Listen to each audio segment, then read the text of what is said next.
Bismillahirrahmanirrahim. Assalamualaikum warahmatullahi wabarakatuh. Perkenalkan, saya Dr. Nafila bertugas di rumah sakit ini dengan Ibu siapa? Baik, Ibu Sinta. Usianya berapa, Ibu? 30 tahun. Alamatnya di mana? Baik, di Ngawi. Datang ke sini dengan keluhan apa ya, Ibu? Baik, jadi anaknya sakit demam.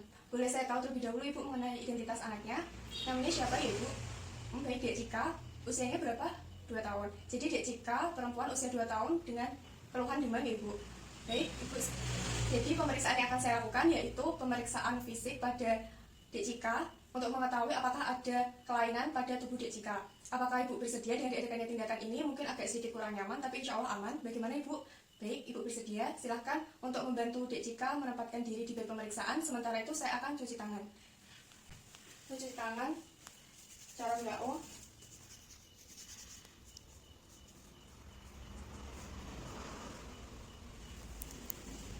Lalu saya menempatkan diri di sebelah kanan pasien. Bismillahirrahmanirrahim. Saya mulai pemeriksaannya. Yang pertama, kita melihat keadaan umum pasien. Pasien datang dengan keadaan kompos mentis atau sadar sepenuhnya. Lalu pasien juga menangis dikarenakan demam. Setelah itu saya akan memeriksa status nutrisi pasien. Yang pertama, saya akan memeriksa panjang badan pasien. Ini didapatkan panjang badannya 75 cm. Lalu selanjutnya saya akan memeriksa berat badan. Didapatkan berat badannya 8 kg. Lalu selanjutnya dari pemeriksaan yang telah dilakukan, maka status gizi pasien yaitu baik. Selanjutnya saya akan memeriksa suhu di aksila. Lalu sementara menunggu hasil suhu, saya akan memeriksa denyut nadi. Didapatkan denyut nadinya 100 kali per menit. Lalu saya akan memeriksa frekuensi nafas. Didapatkan frekuensi nafas 20 kali per menit. Lalu kita periksa suhunya 37,5 derajat Celcius, yaitu menandakan bahwa adiknya demam. Lalu hasil dari pemeriksaan denyut nadi dan juga frekuensi nafas tadi normal. Selanjutnya yaitu pemeriksaan kulit adiknya sawo matang, lalu kelembapannya normal. Selanjutnya saya akan memeriksa kelenjar limfonya, dimulai dari servikal. Baik, tidak ada pembesaran kelenjar limfo. Lalu aksila, tidak ada pembesaran kelenjar limfo. Lalu di bagian inguinal juga tidak terdapat pembesaran kelenjar limfo. Selanjutnya saya akan memeriksa sendi, otot, dan juga tulang.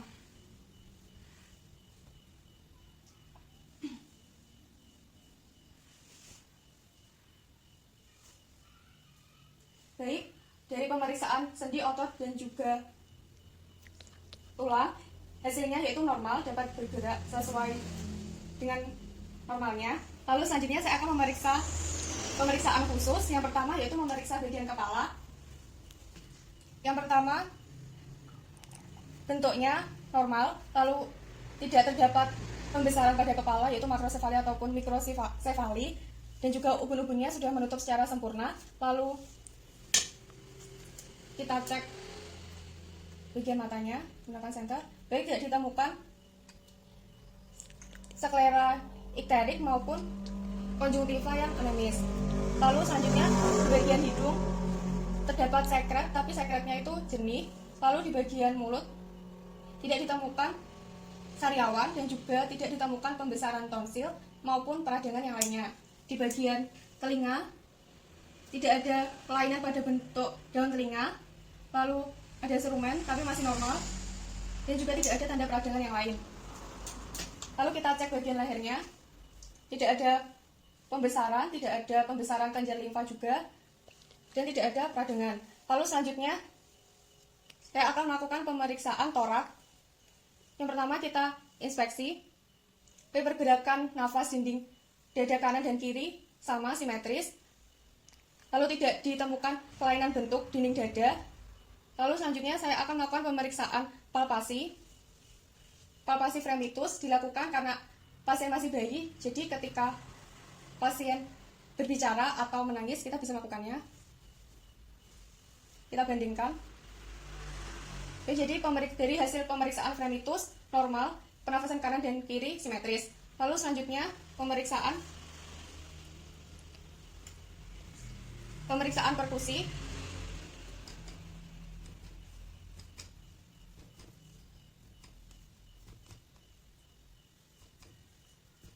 Baik, didapatkan hasil pemeriksaan perkusi, paru-paru sonor, dan jantung redup.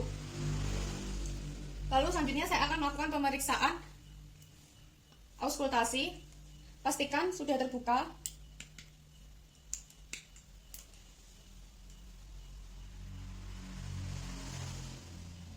Kita lakukan pemeriksaan. Baik, didapatkan suara paru-paru vesikuler. Lalu kita periksa bagian jantung menggunakan corong. Didapatkan suara jantung 1 dan suara jantung 2 normal. Lalu selanjutnya saya akan memeriksa bagian abdomen. Yang pertama kita inspeksi terlebih dahulu dinding abdomen dengan dinding dada. Lebih tinggi dinding dada daripada dinding abdomen. Lalu dari warna bagian abdomen itu normal. Selanjutnya saya akan memeriksa auskultasi.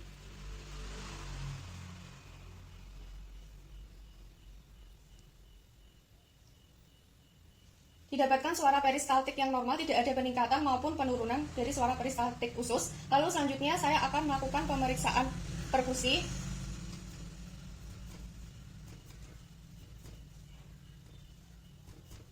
Didapatkan suara pemeriksaan perkusi timpani, jadi normal. Lalu selanjutnya saya akan melakukan pemeriksaan palpasi.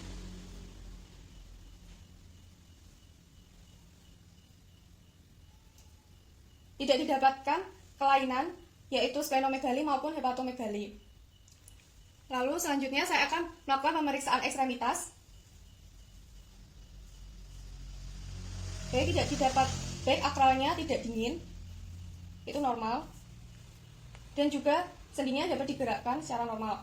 Lalu selanjutnya saya akan melakukan pemeriksaan meningeal.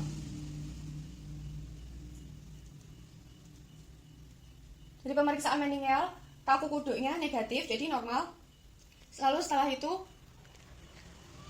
dari hasil pemeriksaan dapat disimpulkan bahwa keadaan umum pasien normal, kesadaran kompos mentis, status nutrisi gizi baik, frekuensi nadi, frekuensi nafas, dan juga kelenjar limfo, otot, tulang, dan sendinya itu normal. Suhu tubuhnya 37,5 derajat Celcius, yaitu demam, dan pemeriksaan khusus, hasil dari pemeriksaan khusus normal, baik itu dari abdomen, torak, maupun ekstremitas. Alhamdulillahirobbilalamin. Selanjutnya saya akan cuci tangan. Cara WHO. Alhamdulillahirobbilalamin. Pemeriksaan sudah selesai. Apakah ada yang ingin ditanyakan, Ibu? Baik, tidak ada yang ditanyakan. Selanjutnya akan diadakan pemeriksaan penunjang untuk menegakkan diagnosis. Terima kasih. Wassalamualaikum warahmatullahi wabarakatuh.